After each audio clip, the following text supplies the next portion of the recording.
പല മതങ്ങളും പല ജാതികളും പല ഇസങ്ങളും പല പ്രത്യയശാസ്ത്രങ്ങളും ഒക്കെ ഉണ്ട് എങ്കിലും ആ വൈവിധ്യങ്ങൾക്കിടയിലും നമ്മളെ കാത്തു സൂക്ഷിക്കുന്ന ഇന്ത്യക്കാരനാണെന്ന് പറയുന്ന ബോധമാണ് ഈ രാജ്യത്തിന്റെ ഏറ്റവും വലിയ പ്രത്യേകത എന്നുള്ളത്. ഏറ്റവും ഒടുവിലായി നടന്ന ഒളിമ്പിക്സ് മത്സരവേദി, ആ ഒളിമ്പിക്സ് മത്സരവേദിയിൽ ഇന്ത്യക്ക് ഗോൾഡൻ മെഡൽ പ്രതീക്ഷ ചെയ്യേണ്ടായിരുന്നത് ജാവലിൻ ത്രോ മത്സരത്തിലായിരുന്നു. ആ ജാവലിൻ ത്രോ മത്സരം നടക്കുമ്പോ ഇന്ത്യക്ക് വേണ്ടി മത്സരിക്കാൻ ഇറങ്ങുന്നത് നീരജ് ചോപ്രയാണ്. നീരജ് ചോപ്ര മത്സരത്തിൽ ഇറങ്ങുമ്പോ നമ്മളൊക്കെ കരുതിയത് ഇന്ത്യക്ക് ഒരു ഗോൾഡ് മെഡൽ കിട്ടും എന്നുള്ളതാണ്.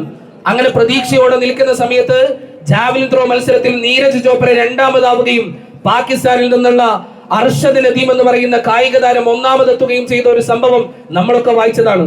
അർഷദ് നദീം വരുന്നത് പാകിസ്ഥാനിലെ ഒരു കുഗ്രാമത്തിൽ നിന്നാണ്. പട്ടിണിയോട് പടവട്ടിയോട് കുടുംബത്തിൽ നിന്നാണ് അയാൾ കടന്നു വരുന്നത്.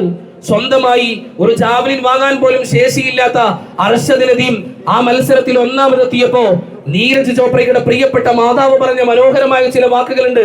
അന്ന് അദ്ദേഹത്തിന്റെ മാതാവ് പറഞ്ഞു, എന്റെ മകൻ രണ്ടാമതായതിൽ എനിക്കൊരു വിഷമവും ഇല്ല, നീരജ് ചോപ്രയ്ക്ക് രണ്ടാം സ്ഥാനം കിട്ടിയതിൽ എനിക്കൊരു സങ്കടവും ഇല്ല, അർഷദ് നദീം ഒന്നാമതാകുമ്പോ എനിക്കേറെ സന്തോഷമാണ്. എന്റെ മകൻ വിജയിച്ചാൽ ഉണ്ടാകുന്ന അതേ സന്തോഷം തന്നെയാണ് അർഷദ് വിജയിക്കുമ്പോഴും ഉണ്ടാകുന്നതെന്ന് പറഞ്ഞ് ചേർത്ത് പിടിച്ച ആ ചേർത്ത് നിർത്തലിന്റെ മാതൃ മനസ്സിനെയാണ് ഇന്ത്യ എന്ന് പേര് വിളിക്കുന്നത്. നമ്മൾ ആവർത്തിച്ച് കേൾക്കേണ്ട രാഷ്ട്രപിതാവ് മഹാത്മാഗാന്ധിയുടെ ഒരു സന്ദേശമുണ്ട്. 1947 ഓഗസ്റ്റ് 15 ഇന്ത്യക്ക് സ്വാതന്ത്ര്യം കിട്ടിയപ്പോ രാജ്യത്തെമ്പാടും ആഘോഷവേളയിലായിരുന്നു, എല്ലാവരും ആഘോഷത്തുമുറപ്പിലായിരുന്നു. പക്ഷെ അന്ന് ഗാന്ധിജി എവിടെയുമില്ല.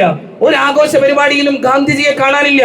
ആളുകൾ ഗാന്ധിജിയുടെ അടുത്ത് വന്നു, ജവഹർലാൽ നെഹ്റുവിന്റെ പ്രതിനിധികൾ ഗാന്ധിയുടെ അടുത്ത് വന്നിട്ട് പറഞ്ഞു, ഗാന്ധിജി അങ്ങ് വരണം, അങ്ങില്ലാതെ എന്ത് ആഘോഷ പരിപാടിയാണ് ഈ രാജ്യത്തിനുള്ളത്, അതുകൊണ്ട് അങ്ങ് കടന്നു വരണമെന്ന് പറഞ്ഞപ്പോ മഹാനായ മഹാത്മാഗാന്ധി പറഞ്ഞു, എനിക്ക് കഴിയില്ല, ഒരാഘോഷത്തിന് വേണ്ടിയുള്ള സാഹചര്യമല്ല ഇന്ത്യയിലുള്ളത്.